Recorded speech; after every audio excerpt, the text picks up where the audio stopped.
mis queridos amigos, tenemos la oportunidad de tener aquí en piso a uno de los grandes referentes, un gran intelectual político, pero por sobre todo un gran intelectual del partido, un defensor de la doctrina original del Partido Colorado. Tengo el honor de presentarles a él. Primero voy a contar un poquito de su formación.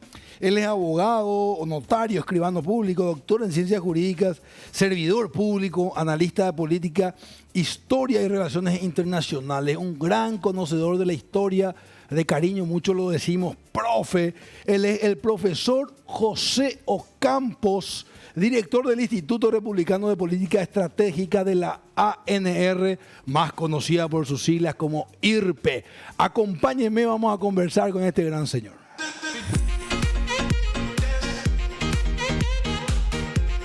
Mi querido doctor. Mi querido Salim, ¿cómo estás? Encantado. Bienvenido. De saludarte, de estar Placer. aquí en la mesa con Claudia, con Jotita, aquí en esta semana muy especial. En tu casa, doctor. Gracias. En tu casa, doctor. Gracias por estar aquí. Te tenemos mucho cariño, mucho respeto, ¿sabes eso? Igualmente.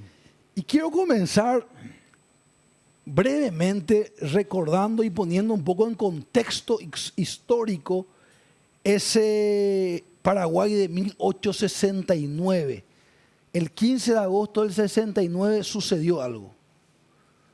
Claro, estamos prácticamente en 1869. Desde enero de 1869 cae Asunción, es tomada por los aliados, comienza el saqueo total.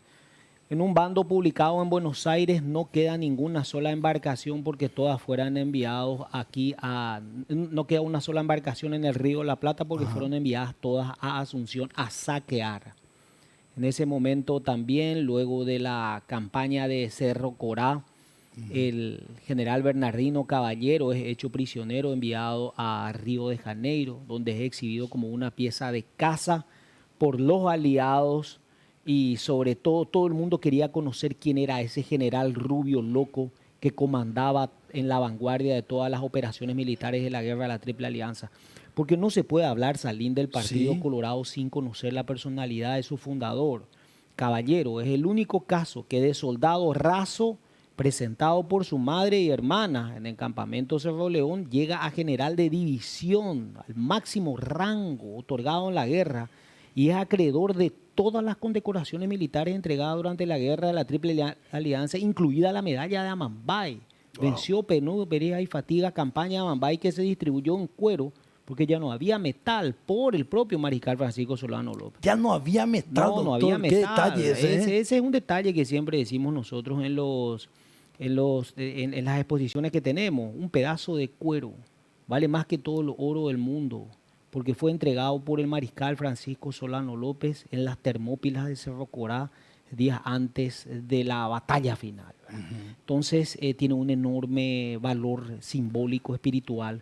Y en ese sentido, Caballero, todo el mundo lo hacía aquí como una figura desaparecida, le daban por muerto, como pasó con el mariscal, que allá lo recordamos, le quitaron los dientes, le arrancaron el cuero cabelludo, los dedos, cada uno quiso llevar un pedazo de un dictador de Paraguay de una guerra que fue de odio y de exterminio.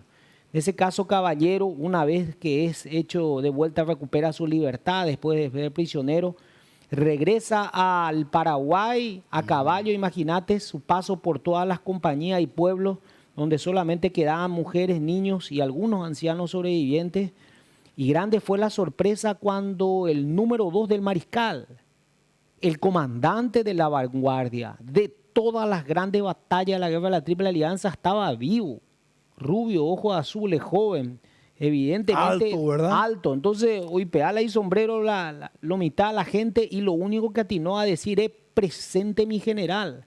Y es sobre su prestigio ganado en combate, en la guerra de la Triple Alianza, no atrás ni en el medio, sino al frente de las operaciones militares. Y esto no lo digo yo, ni historiadores paraguayos.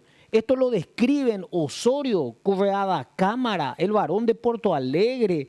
Los propios enemigos decían, había un general rubio loco al frente de todas las operaciones militares en la guerra. Hablaba de Bernardino Caballero. Entonces es sobre su prestigio que Patricio Escobar, Juan Crisóstomo Centurión, todos los principales oficiales y sobrevivientes del ejército paraguayo glorioso de Cerro Corá cierran filas. Era una regeneración nacional la figura de eso. Imponía respeto cuando apareció, su sola presencia imponía respeto. Eso así, esa es la historia. Póngame un poco, directora, por favor, ahí suavecito de fondo, una llave de Berta Rojas. Sí. A ver, me encanta esto, estamos llegando. 1864 se presenta al campamento Cerro León. Claro. En el 64 fue eso. Claro, por supuesto. Comienzo. Él viene de la compañía, justamente de Ubicuí, de la compañía Melgarejo de Ubicuí, presentado, el único varón entre varias hermanas presentado, y dicho al mariscal, ¿le gustaba cómo cabalgaba? Sí, mariscal, aquí exactamente. Era Así ya fue. bueno, era ya muy bueno él de familia, ¿verdad? Y le presenta mariscal, aquí vengo a dejar a mi único hijo varón para el servicio de cumplimiento con su patria, ¿verdad? Las palabras de su propia madre al entregar a su único hijo varón. Y todos los ascensos que va teniendo Caballero lo va haciendo por mérito extraordinario en combate. Y es el único caso que llega a general de división, porque Escobar, el otro general, llega a general después de la guerra de la Triple Alianza. En este caso es el único. Y lo distinguió el mariscal diciendo, aquí tiene la patria al mejor de sus generales y yo al mejor de sus amigos.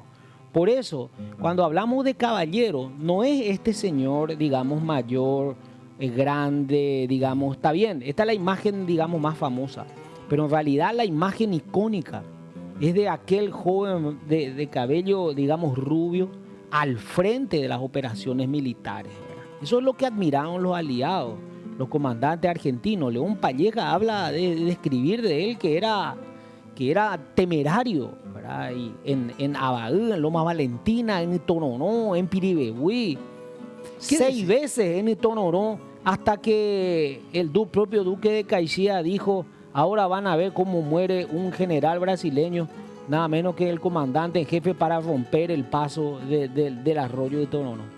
¿Qué decía el duque de Caxias? El duque de Caxias, que tenía tanta curiosidad de saber quién lo que era ese fantasma que aparecía y desaparecía, generó un misticismo en las tropas aliadas.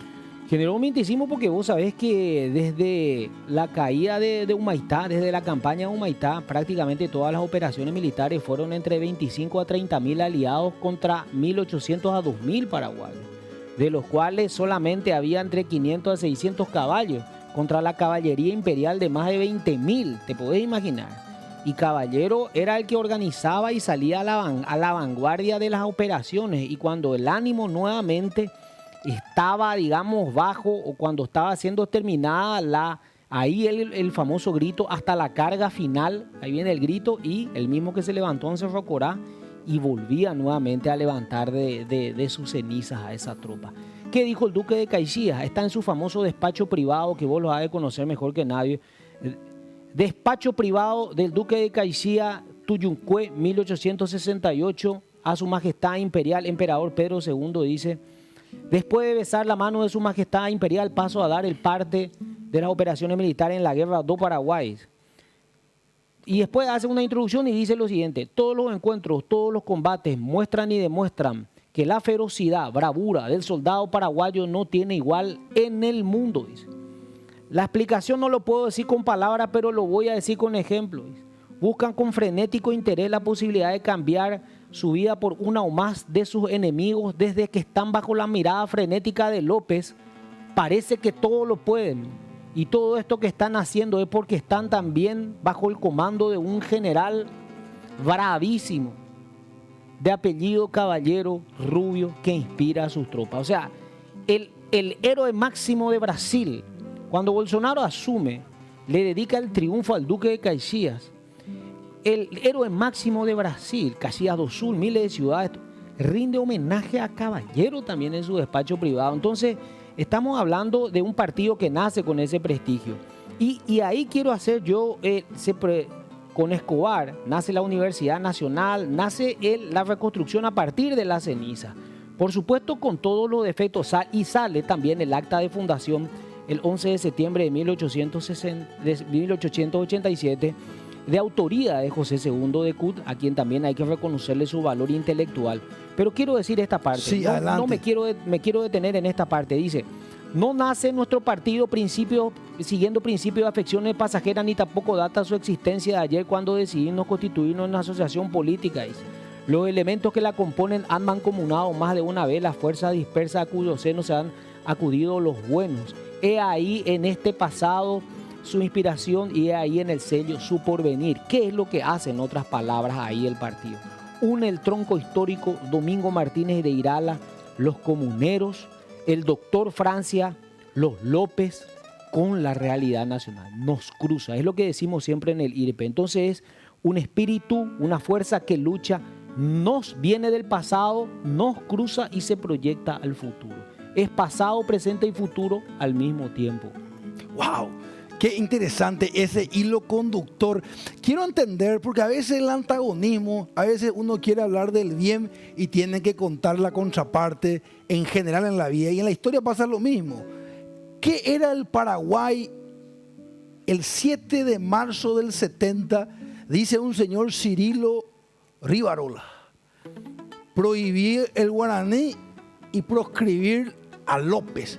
¿Qué era ese Paraguay para esos veteranos de guerra en la década del 70-80? ¿Cómo era, doctor? Contame para que la gente pueda entender. Y al paraguayo se le obligó a tener vergüenza de su propio país. El nombre del mariscal estaba proscripto.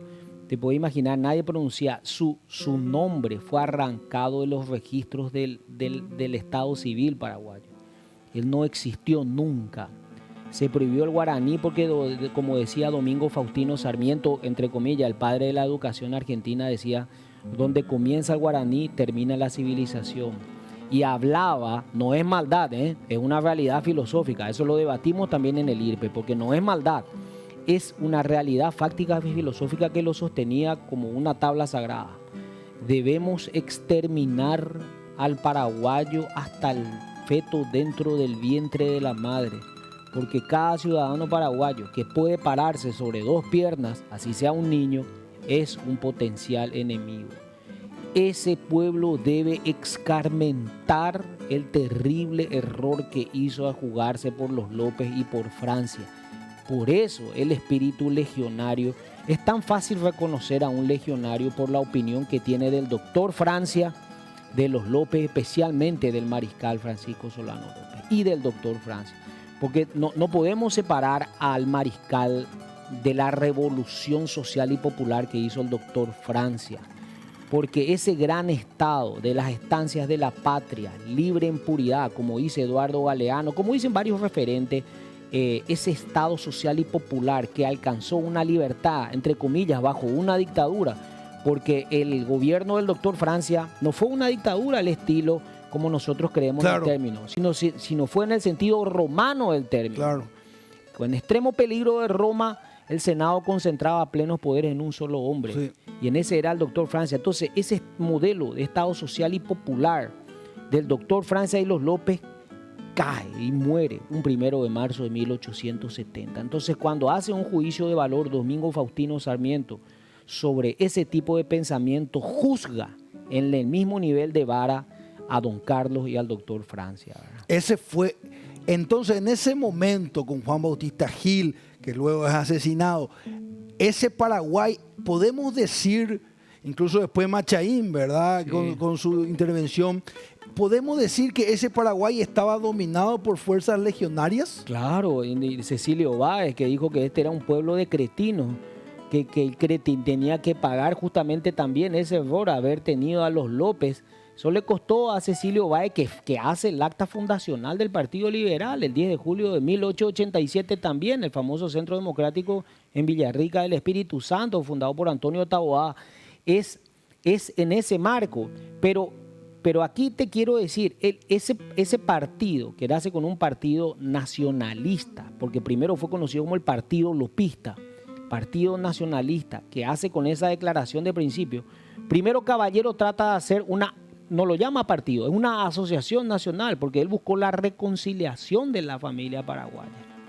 ¿Verdad? Pero nobleza obliga a decir es que el cariz ideológico del partido lo va a tomar años después, a partir de un nombre que se nos tiene que quedar grabado, y sobre todo que a mí me gustaría hacer alguna vez algo tipo ANR para principiantes, para los jóvenes, de Blas Garay Ignacio Apane, Fulgencio R. Moreno, Juan de Olear y Manuel Domínguez, es porque ahí el Partido Colorado, es lo que dijiste vos cuando estabas diciendo en tu presentación. ¿Por qué somos un partido de masas? ¿Por qué somos un partido social y popular? Hoy justamente estaba yo diciendo, y vos sabés que nosotros representamos un ala cristiana propiamente dentro del partido. Cuando el Partido Colorado en la actualidad ve a una joven madre que quiere abrirse paso luchando para dar de comer a sus hijos y aparece el programa Hambre Cero, cuando hoy una familia que en los bañados le sube el agua en las inundaciones hasta el cuello, busca la dignidad de tener un techo propio y aparece el programa Cheroga Poná. Cuando hoy un agricultor que se sacrifica todos los días, sin embargo desea que su hijo tenga acceso a la mejor universidad del Paraguay y por qué no del mundo, y aparece Becal, el Partido Colorado, discúlpame esa línea de audiencia, está suscribiendo con mayúscula el sermón de la montaña de Jesucristo. Discúlpame, porque no se puede separar la fe, la inspiración de la política, y eso es lo que nosotros levantamos hoy y nos inspira. Porque la Revolución Francesa dijo cortar los lazos del cristianismo con el gobierno, pero en un país cuyo partido mira a los humildes, mira a la mujer necesitada, mira realmente al agricultor, mira al obrero sacrificado, mira a miles de jóvenes que quieren oportunidad. Los demás partidos proponen odio y el Partido Colorado ofrece oportunidad y esperanza. Pueden haber críticas, pueden haber errores, puede haber actores que se hayan equivocado, pero como dijo Jotita, la línea es clara de política de Estado en consonancia y en matrimonio eterno con la visión doctrinaria. Honramos a los grandes compadres, que eran compadres por ser camaradas de armas, Patricio Escobar, general Bernardino Caballero y Patricio Escobar en ese inicio. Poquito después vienen estos novecentistas, claro, que fueron tan importantes. Por ahí también Ricardo Brugada, un poco después. Sí. Ignacio Apane, quiero enfocarme un poco brevemente, doctor. ¿Quién fue Ignacio Apane? Para mí, en esa generación del 900, que es lo más brillante que tuvo el Paraguay en materia intelectual, y esto me gustaría hacer, me gustaría bajar un poco al nivel para que sobre todo la juventud y las personas que nos están escuchando no entienden. Nosotros siempre decimos que para juzgar un hecho de la historia debemos tratar de ubicarnos en el concepto de espacio y tiempo oportuno, porque desde 2025 con el WhatsApp es muy fácil juzgar un hecho del pasado, pero hay que ponerse en la situación. Nosotros, la guerra de la Triple Alianza, el paraguayo volvió a ser esclavo en su país. Apareció una institución que era la esclavitud que se llamaba el mensú. Trabajaban 18 horas por día en las estancias, en la industrial paraguaya, Domingo Barte. 5 millones de hectáreas tenía el tipo. Desde Encarnación hasta Hernandaria y su capital Tacurupucú era de una sola familia. El mensú, la industrial paraguaya, mate laranjeira, los cafetales también, y la hierba mate, la industrial paraguaya, Domingo Barte.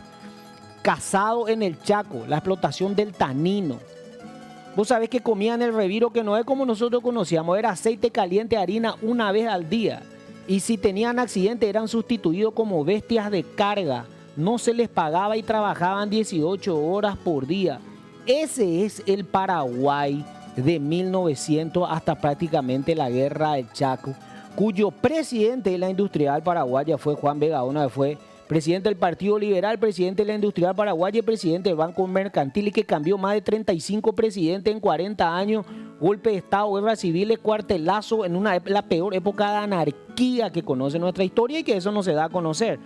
Pero ¿qué es lo que te quiero decir? El paraguayo pasó a ser esclavo, y eso es lo que Ignacio Apane da su vida para luchar a eso, y levanta la bandera, por así decirlo, la bandera socialista dentro del Partido Colorado. Mi fuerza y empeño mayor ha de ser luchar contra los poderosos que oprimen y esclavizan al pueblo, dice. Y en ello pondré empeño durante toda mi vida, con todas mis fuerzas. Y Fulgencio R. Moreno habla y hace lo mismo, pero por el trabajador, por el obrero, que tampoco tenía vacaciones pagas, que no tenía permiso la madre para tener a su bebé, que no tenía el seguro, que no tenía ningún tipo de garantía y se le pagaba lo que cada uno quería. Fulgencio R. Moreno levanta la bandera de defensa del obrero en este caso. Y con Juan Eoleari, Manuel Domínguez y Enrique Solano López rescatan la figura del mariscal que estaba prohibida, sobre todo juntando a todos los combatientes de la guerra Guazú, y les dice: lo que ustedes hicieron fue el ejemplo más grande de inspiración en el mundo. ¡Wow! Entonces, Enrique Solano López Lynch. sí, y Juan Eoleari, principal, y Manuel Domínguez, también fue el abogado del Chaco. Él fue el que elaboró la famosa tesis, ni más allá ni más acá, del Parapití, sobre las cuales se fundamentó el Paraguay para la defensa del Chaco en materia diplomática. Pero no me quiero detener en eso. Entonces, emocionados los excombatientes, le regalan sus condecoraciones de la guerra de la Triple Alianza a Oleari. Wow. Y él pasa a juntar. Entonces, ¿qué es lo que se produce ahí, Salim, para que entiendan? El Partido Colorado toma para sí el nacionalismo paraguayo defendido en Cerro Corá, con la defensa de las causas sociales y la lucha contra la industrial paraguaya. Defiende a los paraguayos que eran esclavos, y con Fulgencio R. Moreno a los trabajadores. Nos convertimos en un partido social y popular de masa, porque agrarista y propendemos ya la famosa reforma agraria. Cuando se pidió la igualdad entre el hombre y la mujer, mucha gente hoy hasta se puede reír, y eso fue en pleno año 1916 cuando Telémaco Silvera e Ignacio Apane se convierten en los propulsores. Negado por el Partido Liberal. Diputado. Sí, cuando se pide realmente un sueldo mínimo para los trabajadores, rechazado por el Partido Liberal. Cuando se pide vacaciones pagas, rechazado por el Partido Liberal. Cuando se pide la reforma agraria y que el campesino tenga derechos, rechazado por el Partido Liberal. El partido pasa a ser. Y ahí es que quiero, digamos, llegar a la figura para mí intelectual más grande e influyente de la historia del Paraguay, que es Natalicio González, guaireño, que escribe lo que yo llamo la Biblia del Partido Colorado, el Estado servidor del hombre libre. Y él ahí establece, y él crea el sistema de distribución de los partidos como la Iglesia Católica, a través de las parroquias, dividido a través de las comisiones seccionales, más conocido como las seccionales. Claro. Él es el creador de esto. Él es el creador. Un sistema de celdas que llega desde la Junta de Gobierno hasta el sector más popular, más bajo del Paraguay, y que puede tener a través del obrero más humilde o campesino más humilde una conexión directa con su Junta de Gobierno y sentir la fiebre prácticamente como si fuera que estamos en un puesto de mando, en un submarino o algo, y tener realmente el conocimiento exacto de cómo está el frente de batalla. Él, a través del Estado servidor del hombre libre, y me entusiasmo porque te voy a traer ejemplos claros de la actualidad de lo que yo te estoy... Y te digo, ¿qué es lo que dice en pocas palabras Natalicio en el Estado servidor? El Estado no puede aparecer como observador simplemente del desarrollo de la economía. El liberalismo es antinatural, y dice: ¿por qué le cuestiona él a Adam Smith y a la riqueza de las naciones, a lo que dice? Al libro. Sobre todo el liberalismo, cuando dice: es una quimera sostener que la economía es librada bajo su propia dinámica por las leyes de la ley de la oferta y la demanda, y que cuando aparecen más ofertas, a eso genera una competencia y el pueblo en general puede ir a buscar lo más barato. Eso es mentira, dice. Porque cuando el Estado no interviene, de la economía se aprovechan determinadas corporaciones que ponen a su gusto el precio en detrimento del trabajo y del realmente el consumidor, que es el pueblo. Más datos con el mercado de los combustibles. ¿Qué es lo que decían antes los distribuidores de los combustibles? Que justificaban la alza de precios. Cuando el barril de crudo internacional está alto, debemos subir los precios porque la importación es cara. Pero cuando están por el piso, como es hasta ahora, y bajan hasta 6 veces, nunca bajaban los precios. Lo mismo pasa con el gas. Como es un derivado de petróleo, el precio de la garrafa está alta y la importación también, entonces debemos subir. Pero cuando baja, nunca bajaba. Entonces el Estado interviene y obliga aquí a través de Petropar a bajar los márgenes de la ganancia de las distribuidoras para llegar a un precio real. Petropar interviene en el mercado con su propia distribuidora baja el precio y obliga a los demás. ¿Y sabés qué demuestra? Te voy a decir qué demuestra.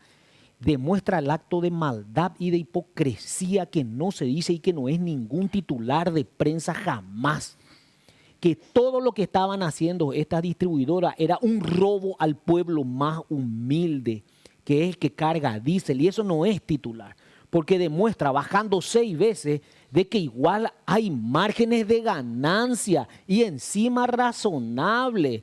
Pero no, discúlpame, pero no podés ser tan degenerado, hermano, y que nadie se haga eco de eso y que ningún periodista diga eso. Pero, lo mismo que pasa con el gas pero última cosa digo, sí. Y los intereses de las tarjetas de crédito. Vos te vas, ya me quito el anteojo ya porque ya me entusiasmé. Vos compras hoy algo, vos te viene entre en los cargos que te vienen, interés punitorio, doble interés, gasto administrativo, gasto. Vos no sabés los conceptos que estás pagando. En general, vos lo que terminás pagando, vos nunca amortizás el capital. Vos siempre pagás el interés. Y eso es lo que no te cuentan. Vos tenés que vivir siempre esclavizado para nunca amortizar el capital. No importa que te dé una ACV en 10, 15 años. Vos no podés amortizar el capital. Entonces interviene el Banco Central y obliga a bajar los intereses de las tarjetas de crédito. Conste que el presidente del partido es dueño de un banco. O sea, él es mucho más coherente. Y disculpen, no estoy haciendo una defensa, estoy haciendo una coherencia nomás. Es mucho más coherente con la doctrina partidaria que varios de los que se hacen llamar Colorado de quinta generación. Y aquí te das cuenta que nosotros no estamos hablando de la polca, no estamos hablando del color, no estamos hablando del hurra. Estamos hablando de un contenido doctrinario, pragmático, actual, en consonancia con aquella visión primaria doctrinaria. Entonces, cuando te obligan a bajar, por fin vos podés amortizar el capital y aflojar las cuerdas que tenés en el cuello, hermano. Y con estos programas sociales, la gente puede decir populismo, incluso la antítesis de Milei, que es subsidio. Pero ¿qué es el dolor más grande que una madre en el interior y acá en Los Bañados y en el Gran Asunción tiene, Salim? ¿Qué es la preocupación? Acá está Claudia, que una madre al mediodía tiene principalmente. Que llega la hora del mediodía, hermano, y no tiene que poner en su mesa. Y esos niños, por el amor y la veneración que le tienen a su madre, no le dicen nada. Y le dice, está bien, mamá, por más de que le duela en el estómago. Vos sabés lo que es ese dolor para esa madre.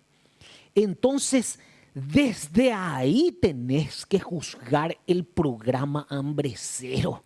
Desde ahí hay que juzgar el Hambre Cero. Claro. No desde las críticas de odio de Celeste Amarilla o de algunos que me disculpen que lo único. Desde ahí. Y encima con esta salvedad, no solamente periodo de clases, sino todo el año. ¿Qué es lo que está produciendo esto? Que miles de niños y jóvenes migren del sector privado de la educación al sector público.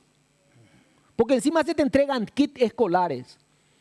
Tenés desayuno y almuerzo y podés repetir la comida. Si vos tenés más hambre, nunca te van a decir un solo plato. Y también te digo más, la gente dice pupitre chino. A mí, ¿qué me importa de dónde sea el pupitre? ¿Por qué solamente lo de los colegios privados pueden tener un pupitre decente y un chico no? Esa es coherencia con la doctrina y, como dijo Celeste Amarilla, ahora apuntando incluso a una universidad 100% gratuita, la próxima Universidad Bernardino Caballero, a disposición del pueblo paraguayo. Nadie sabe también de que más de 70.000 jóvenes se han recibido en los últimos años en la Escuela de Oficio del Partido Colorado, en el Centro de Formación Técnica Bernardino Caballero, donde se enseña desde reparación de celulares, administración cooperativa, corte y confección, cocina, relaciones y protocolo, y inglés, chino, mandarín, tiene su orquesta sinfónica, danza, patín, y nunca se te pregunta de qué partido sos. Eso es importante remarcar. Y viven en la residencia que se quemó de Colorado Oroga, casi mueren ahí arriba, vos sabés. 2021. Más de 100 varones y 120 mujeres en distintos pisos, totalmente gratuito. que estudian aquí. Todo esto se pone sin preguntarte jamás de qué religión sos o hincha de qué club sos vos o a qué partido perteneces. Y el ingreso a las facultades, o sea, el que quiere juzgar con campañas como esa, o sea, esto no se trata, ¿qué es lo que te quiero decir? No se trata simplemente esto de una maquinaria electoral de que trabaja con la precisión de un reloj suizo. A lo mejor falta que esto sea más conocido por el pueblo, por la sociedad en general, y para que entiendan de que hay miles de cosas que faltan. Y por último, desde el IRPE, lo que nosotros estamos haciendo desde el Instituto de Formación Doctrinal del Partido Colorado es que el Partido Colorado también es el único estandarte de defensa de los valores tradicionales, históricos y hasta espirituales del Paraguay. Y con esto termino, te cedo la palabra. Si el Partido Colorado no estaba fuerte, hasta la familia, en el concepto que conocemos nosotros actual, iba a cambiar. Acá la intromisión del embajador Matt Hochschild no se trató simplemente de un soldado LGTB que vino acá. Él era el representante globalista de las ONG más grandes del mundo, la Open Society de George Soros, con la misión de imponer en el Paraguay una agenda a cualquier costo, destruir las bases del país conservador más fuerte de América. Y eso conllevaba a decapitar a su principal muro infranqueable, que era Horacio Cartes. Así sea fundiendo toda su empresa y dejando a más de 30.000 paraguayos. Por eso realmente cuando nosotros levantamos el emblema Dios, Patria y Familia, que hizo que el sector cristiano, católico y evangélico se juegue por el Partido Colorado, no fue algo cursi, fue realmente levantar una bandera histórica y actual. Totalmente. Qué lindo recorrido hiciste, doctor, con esa pasión, ese conocimiento que te caracteriza. Y qué importante es conocer la doctrina, porque estamos ante muchas modas. Está de moda el libertarismo, ni siquiera el liberalismo, o dice ser parte de un ala del liberalismo. Y aparentemente el Partido Colorado no es un partido ideológicamente de ese liberalismo mitrista, al menos. Eso que vos citabas de Ignacio Apane, esa ala social del Partido Colorado agrarista, hay que aclarar que siempre ha respetado la propiedad privada, ¿verdad? Es muy interesante eso que estamos hablando, que para la gente que está viendo esto, ¿verdad? El Partido Colorado es un partido social, un partido popular de masas que respeta la propiedad privada, pero que interviene, que está de acuerdo en la intervención, en la participación del Estado, según describías. Porque a veces uno no sabe la doctrina, no sabe la historia, y ve de repente hechos del presente, como lo que sucedía hace poco con la baja del combustible, etcétera, y uno dice, pero nosotros no somos más parecidos a Milei, ¿cómo esto que intervenimos, no intervenimos? Y decía por ahí un sabio, mi pueblo perece por falta de conocimiento. Qué importante es la doctrina para entender el presente. Claro, pero en el caso argentino sí se justifica, porque me van a disculpar, pero si un transexual en prisión tiene subsidio porque ya no puede trabajar de transexual, si un ladrón o delincuente también tiene subsidio y por más de que esté en las cárceles, cuando los delincuentes tienen más garantías que las propias víctimas, evidentemente, no solo Milei, si salía un pulpo con 8 cabezas iba a ganar, ¿verdad?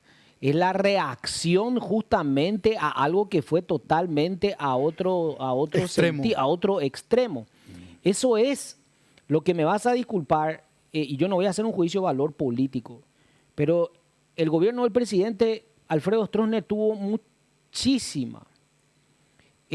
criterio de administración en la economía con César Barrientos al frente del Ministerio de Hacienda y el doctor César Romeo Acosta al frente del Banco Central, un criterio de seriedad de mantenimiento a la economía que le permitió al guaraní ser la moneda más fuerte de América desde Canadá, Tierra del Fuego, y que hasta el día de hoy nunca le quitó un cero, y que le permite al Paraguay tener ahora esa posibilidad de la oferta del triple 10 para la inversión privada, 10% del IVA, 10% a la renta personal, 10% a las ganancias, sin que eso signifique, no mantiene un equilibrio entre las posibilidades que otorga entre los subsidios, por así decirlo, pero respeta al capital. Y nunca en la historia como en la actualidad se está radicando tanto capital privado de inversión extranjera, primero de la región, de Argentina, Brasil, Uruguay y ni qué decir europeo. Lo que vemos en los TikTok de los capitalistas europeos que están encontrando la joya perdida en el Paraguay, no es casualidad. Es la visión de una política de Estado en el punto de vista económico a largo plazo, realmente. Y en ese marco siempre hubo una disciplina fiscal en el Paraguay. Siempre esa sencillez. Quizás no tiremos manteca al techo, no tengamos, digamos, pero esta sencillez del Paraguay, entre todos nos ayudamos y la solidaridad. Total. Eso es lo que... Hay un término ahí, y abrimos el panel porque hay muchas consultas, pero algo que me gustaría consultarte, doctor, y que creo que nos puede servir bastante. Por algún motivo se escucha muy poco esto, ¿verdad? Se escucha poco la palabra, políticamente hablando, conservadurismo, y pensamos que, yo creo que tiene que ver por la Guerra Fría, que el conservadurismo y el liberalismo estuvieron juntos. Y ahora aparentemente uno empieza a notar algunas diferencias. El conservadurismo, que respeta la historia y las tradiciones, puede adquirir algunas políticas económicas liberales. ¿Qué opinión te merece que el Partido Colorado es un partido conservador? El Partido Colorado es un partido, no digamos conservador, porque esa es la naturaleza del paraguayo. La familia constituida por el hombre y la mujer y los hijos entiende que la familia es la base, es un estado en miniatura. ¿Por qué? Porque en ella el niño aprende las primeras nociones de derechos, pero también de obligaciones. Y que en caso de incumplir va a sentir la rigidez de la corrección. El niño en una familia unida recibe las primeras nociones de valores que va a defender toda su vida. Primero el amor y el temor de Dios, a Jesucristo. Yo soy el camino, la verdad y la vida. Nadie da al Padre sino por mí. Por eso la unión del sistema del Dios, Padre y familia, el respeto a la familia. En un hogar, cuando el padre está presente y es un padre que ejerce su rol, el niño a la noche no va a prender la luz por miedo, porque va a tener suficiente autoestima y va a saber que está su padre en la otra pieza. Se respeta y se defiende la familia, se respeta y se defiende el trabajo. Nunca se le ha molestado al inversor y al capitalista. ¿Por qué? Porque nosotros no defendemos una lucha de clases, como sí lo hace el comunismo, como sí lo hizo sectores afines a Fernando Lugo en su momento, como sí lo hicieron la satanización del migrante, del brasiguayo, del menonita. Es una locura eso. El Partido Colorado opone a la lucha de clase la reconciliación de las clases. El capitalista debe entender que sin el apoyo del trabajador que suda acá, como los camarógrafos, como la maquilladora, como la gente que está sirviendo, sin el trabajo de ellos, ustedes no se van a lucir. Pero el trabajador debe entender también que sin la inversión del capitalista que juega todo lo que tiene a favor de un sueño, un emprendimiento, tampoco él va a poder desarrollarse con dignidad. Ese es el Partido Colorado. No estamos ni en el comunismo ni en el capitalismo radical de Milei. Encuentra en un centro pragmático que tiende a los factores hacia los sectores más vulnerables un equilibrio. Opone, vuelvo a decirte, a la lucha de clases opone la reconciliación de las clases. Como lo hizo Bernardino Caballero. Doctor querido, tenemos algunas preguntas Sí, en el panel. Claudia Melgarejo. Bueno, antes que nada me pareció muy interesante todo lo que expuso, doctor, y esto de la reconciliación de las clases me parece que es vital, es el camino para construir más allá de tratar de generar una polémica, decir, estos son los que tienen y que nos tienen que dar, o sea, basta, ¿verdad? Con eso. Sí promover el emprendedurismo, sí potenciar eso y, por supuesto, cuidando todos los derechos de los trabajadores también, ¿verdad? Pero ahí la importancia que usted decía de, más que ser un observador, entrar a normar, ¿verdad? Para que haya una justicia social y económica también. Usted hablaba de los valores del partido, pero yo le quiero preguntar específicamente sobre lo que muchos ciudadanos de repente critican del partido, los antivalores, que yo no creo que sean solamente el Partido Colorado, ¿verdad?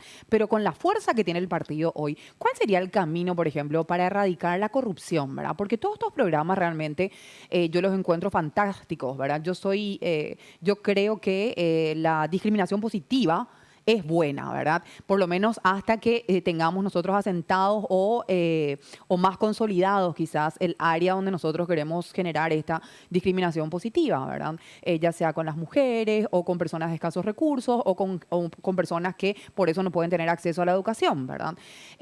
Pero sí, específicamente, por ejemplo, la corrupción, ¿cuán responsable es la ANR y cuál debería ser el camino para erradicarla? Yo entiendo que es algo cultural y que atraviesa a todos los partidos, ¿verdad? Pero por la fuerza del partido, ¿qué es lo que podría hacer para eliminar estos antivalores que son muy identificados hoy justamente al ser partido de gobierno con el Partido Colorado? Mira, uno de las revoluciones más grandes que se dieron a este fenómeno fue la famosa ley de la transparencia, ¿verdad? Cuando el presidente Horacio Cartes en función de gobierno dijo lo público a la luz pública. Porque antes, ustedes se recordarán, lo que pasaba en el Estado estaba bajo 7 llaves, estaba escondido, no se sabía dentro del secreto. Y cuando se promulga la famosa ley de transparencia, nos enteramos realmente de que una persona tenía hasta 7, 8 rubros en el mismo horario. Entre ellos estaba un famoso premio Nobel alternativo y todo también entre ellos, ¿verdad? Y entonces se produce el famoso escándalo del Una no te calles y de todo que comienza, digamos, Esas son iniciativas. Después está el famoso concurso público de oposición para la llegada a los cargos públicos, ¿verdad? Ese es otro de los puntos. Y el gobierno del presidente Cartes fue el que menos funcionarios nombró dentro del Estado. Ahora bien, con respecto a la representación legítima que tenemos, nosotros estamos y vivimos en un país democrático, ¿verdad? Sobre todo se ha llegado a este fenómeno de las listas abiertas, en donde cada candidato que llegó a ese espacio es producto de su propio esfuerzo. El tipo compitió en una localidad contra monstruos, grandes comerciantes, gente de tradición, agarró y se abrió y se ganó ese espacio.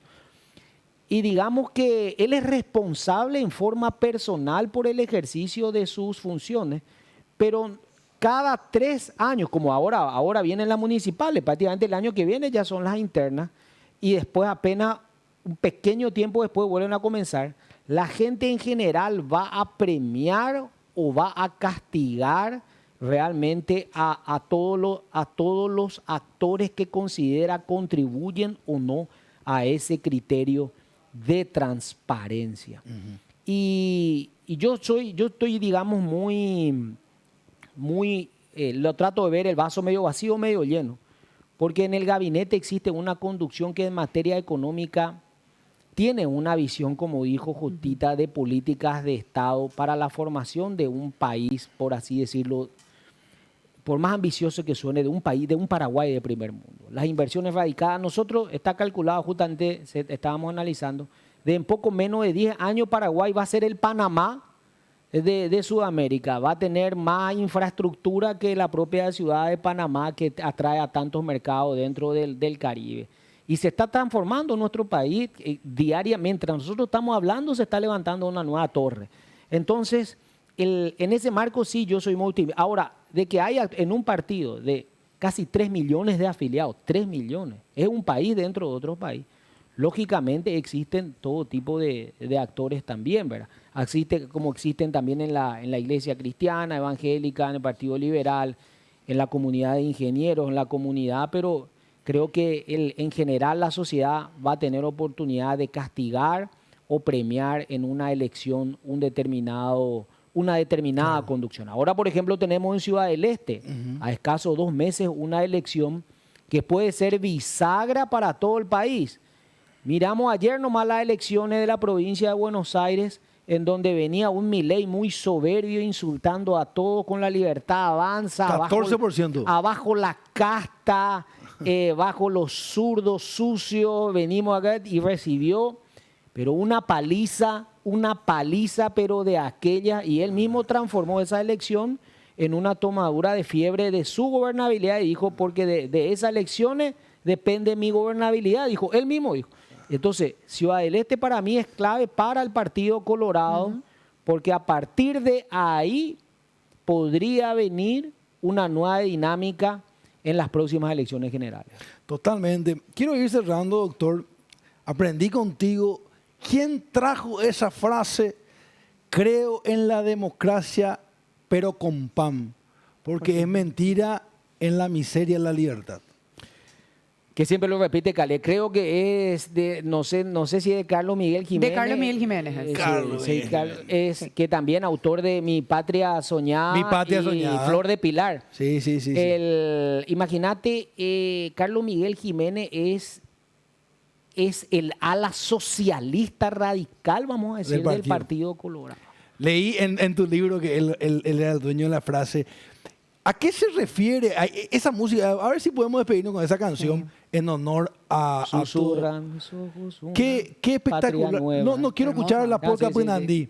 Porque en la polka Pinandí hace ese recorrido de toda la historia, ¿verdad? Hablaba recién de Natalicio González, que fue presidente en 1848, ¿verdad? Ahí un poquito después nomás. 1948. 1948. Pero ¿quién es el Pinandí? ¿Por qué Pinandí? Sí. ¿Verdad? ¿Por qué descalzo? Te cuento rápido. Porque en la guerra del Chaco, las tropas paraguayas peleaban descalzo. Nosotros no llevábamos botas ni zapatos. Por eso se veían los bolivianos, ¿verdad? Patapila, decían por los paraguayos. Patapila, patapila, que acabo de decir. ¿Por qué? Porque era tan grande también, evidentemente, los callos que tenían que no le entraban ni espinas, porque peleaban descalzo. Entonces el campesino siempre anduvo descalzo. No sé si hasta ahora, pero siempre las niñas, los niños y el campesino siempre anduvo descalzo. Y ese es el que cierra fila a favor del Partido Colorado en la Revolución del 47 para detener el avance del Partido Liberal que se había aliado con el Partido Comunista. Teníamos al glorioso coronel Alfredo Ramos, comandante del RC-1 Baloy Rivarola, por el Partido Liberal desde Concepción, aliado con el comunismo de Barte y de Oscar Crey contra el nacionalismo colorado. Y el campesino y el obrero, a través de Oro, de la organización Oro, Organización Republicana Obrera, y el Pinandí con Natalicio González. Ahí nace el famoso guión rojo. Los guiones rojos claro, enfrentan y ganan. No fueron los militares. Y el campesino no estaba afiliado al Partido Colorado en ese momento, pero vino con Natalicio. Qué poderosa historia realmente del Partido Colorado. Te agradezco mucho, doctor, por estar acá. Quiero poner esa polka en homenaje a todos los colorados en su día. Si bien cierto no es hoy, pero quiero homenajear al glorioso Partido Colorado, que está pasando un buen momento, hay que decirlo, en forma institucional con la presidencia de don Horacio Cartes. Así es. Horacio Cartes es el tipo de liderazgo que al paraguayo le gusta. Él es la figura de un gran líder. Te doy un ejemplo, como siempre manifiesto yo. 1 o 2 horas antes de un acto, la gente ya está esperando, ya está expectante, ya está, digamos, y cuando llega a él se despierta la algarabía y el júbilo. Transmite seguridad. Transmite esperanza. Él es un líder que habla muy poco, no hace conferencias en prensa, pero impone respeto. Y no se trata simplemente del dinero, como muchos dicen, porque vos sabés más que nadie que el Partido Colorado ha tenido a los mejores ingenieros de Itaipú, ha tenido a gente de muchísimo más poder económico y todo, pero la autoridad y el respeto es que uno se gana realmente con una coherencia. A él no le tembló el pulso cuando tuvo que defender la vida y la familia. Cuando dijo que las banderas del partido no se arrían, de campaña no se arrían. Vinieron por él y se mantuvo firme. Y eso es realmente lo que admira. Y vuelvo a decirte, es la figura hasta de un padre, vamos a decir, fuerte en una casa que mantiene el orden de los hijos por la autoridad que impone, no imponiendo, con su presencia. Totalmente. Y un hombre armas tomar de ejecutar ha hecho cosas en el partido, hay que decirlo, todo lo que tiene que ver con lo que vos estás nombrando, las universidades, los cursos, tantas cosas que hoy se está haciendo en el partido, la prensa también que tiene que ver. Y no ser vengativo, porque él cuando dice abrazo de madre, él pudo haber sido vengativo con quienes a él le traicionaron y hasta pidieron cerrar sus empresas. Sin embargo, él hizo el rencor a un lado, el sentido de venganza, abrió los brazos y dijo, todos unidos somos más fuertes. Él lo da el famoso ejemplo de este abrazo de mamá. Todos unidos somos más fuertes. Y los enemigos antagónicos de Honor Colorado hoy son los principales referentes de Honor Colorado. Total. Increíble. Eso ha sucedido, sí. Y también hay que decir, un hombre que se involucró en política, hay que dejar la comodidad de las empresas para involucrarse y participar. Hijo. Es fácil criticar, pero no es fácil. Por ahí decía, ladran Sancho, señal que estamos cabalgando, ¿verdad? Entonces, ¿quién iba a estar en todo el mundo? Claro. Él en verano iba a estar en Europa, iba a estar en Punta, iba a estar, no le faltaba. Sin embargo, entró para el cumplimiento de una idea que él tenía de su partido. Perdió su hijo, no puede visa, es una serie, pero él está más firme que nunca y hay todos millones de personas que ven en él la seguridad y la esperanza. Ahí está, mi querido doctor, felicidades en nombre tuyo a todo el Partido Colorado, a todos los afiliados, a todos los colorados de corazón. Así que muchas gracias por estar aquí. No, muchas gracias a vos, querido Salinas, Claudia, Jotita, a todos los compañeros aquí. Es un placer inmenso en esta semana que recordamos, 11 de septiembre de 1887, el nacimiento de una semilla de esperanza, de un espíritu que se proyecta, te vuelvo a decir, nació en el pasado, nos cruza y se proyecta al futuro, es eterno. Dios, patria y familia. Así es, que viva el Partido Colorado orgullosamente. Yo siempre me identifico como un joven colorado. Vamos a la pausa, enseguida venimos con más Buenos Días América.